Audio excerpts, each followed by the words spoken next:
Great Lakes Prepping here. In this edition of the Sunday Soup series, we're here to answer a very serious question. Is stew soup? Not since the great "is a hot dog a sandwich" debacle has there been a more controversial question for Americans. Either way, today we're making a delicious, hearty, rich beef stew. I know some soup purists will probably suggest that this isn't really a soup, but you know what? Some of the stuff I've made has been technically a bisque or maybe even a chowder. I believe that soup is the umbrella term that covers chowders, bisques, stews, and anything in between. You serve it in a bowl, you eat it with a spoon, it's liquid with some stuff in it. That's soup in my book. Anyway, to make our stew, we're also going to be using my homemade beef stew seasoning and thickening mix. And we're going to start off by making that. We're basically going to make a jar of that stuff and then use some of it for this batch of stew. So let's get going.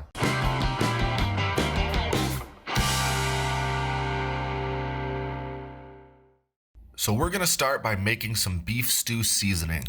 I rather enjoy the taste and easiness of using those little McCormick packets, but if I'm going to make a video about stew, I'm going to make a video about making stew from scratch. Basically, we have a bunch of seasonings and some flour.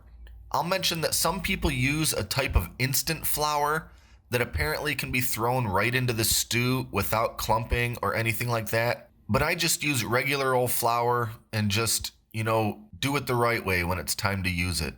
Throw all of the dried spices and flour into a jar. In no particular order, we have 1 cup flour, 2 teaspoons oregano, 1 tablespoon basil, 1 tablespoon salt, 1.5 teaspoons black pepper, 1.5 tablespoons garlic powder, 2 tablespoons paprika, 1/2 teaspoon cayenne pepper, 1 tablespoon celery salt, 1.5 tablespoons onion powder, and 1 teaspoon ground rosemary. Put a lid on the jar and shake it vigorously for a couple minutes. And of course, there are a million different combinations you could use for beef stew seasoning. This is just the one I often use.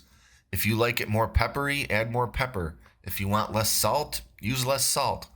But this should give you a good starting point to end up with something in the neighborhood of the flavor you get from those McCormick packets. Anyway, this is definitely enough seasoning mix for more than one batch of stew.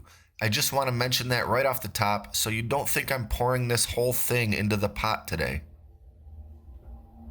Now onto the beef stew itself. Our ingredients are olive oil, beef broth, cubed russet potatoes, sliced mushrooms, chopped carrots, beef stew seasoning, celery, onion, and 2 small chuck roasts. A quick note about the beef. You can certainly buy meat labeled stewing beef from the store that's already cut up into chunks. In my opinion, it's too pricey and the chunks are cut too big. So I end up standing here and cutting each piece up more anyhow.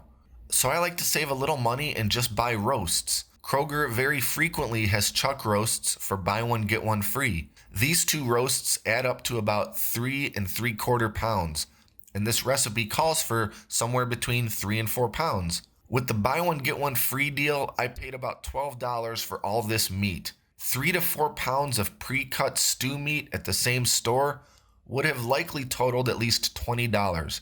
Anyhow, I'll cut this up into bite-sized pieces and we're in business. So let's make stew. Get started by heating up about 4 tablespoons of olive oil in a large stock pot. This recipe is actually sort of a double batch, so it's going to make a lot of stew. It'll make a little more than 4 quarts, so use a large pot. When the oil is hot, throw in the cubed beef and let it brown. If you prefer to season your beef first with more salt and pepper, go ahead and do that first. I'm going to skip seasoning the meat because I think the meat comes out great without it. While the beef is browning, we're going to prepare the seasoning and thickening mix. Just like with beef gravies, you can't just throw flour into hot liquid and expect everything to just thicken up fine. It's going to be a clumpy mess. So for something like a beef gravy, or in our case, a stew, you have to mix the thickener with cold water first. So I'm going to take about 10 tablespoons of the seasoning thickener mix and mix it with 1 cup of cold water. I'll use this gravy shaker thingy to shake the heck out of it to ensure everything is fully dissolved for a smooth consistency. Once the beef is browned, I'll just pour this mixture in and stir it all up. As we add the rest of our ingredients and let it cook, the stew will begin to thicken. So now we'll add in the vegetables. That's 1.5 cup onion, which is about 1 medium onion, 1.5 cup celery, which is about 5 celery stalks, 2 cups carrot, which is about 4 large carrots, about 1.5 cups of sliced mushroom, and 2 cups potatoes, which is about 5 large potatoes. We'll mix everything together very thoroughly before adding in the rest of the liquid. 2 cups beef broth and 2 cups of water. Stir it all up some more and bring the heat up until everything begins to boil. Then reduce the heat to low and let it simmer for 1 hour.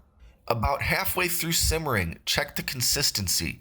Some vegetables release more water than others, and sometimes you just end up with a thinner broth than you wanted.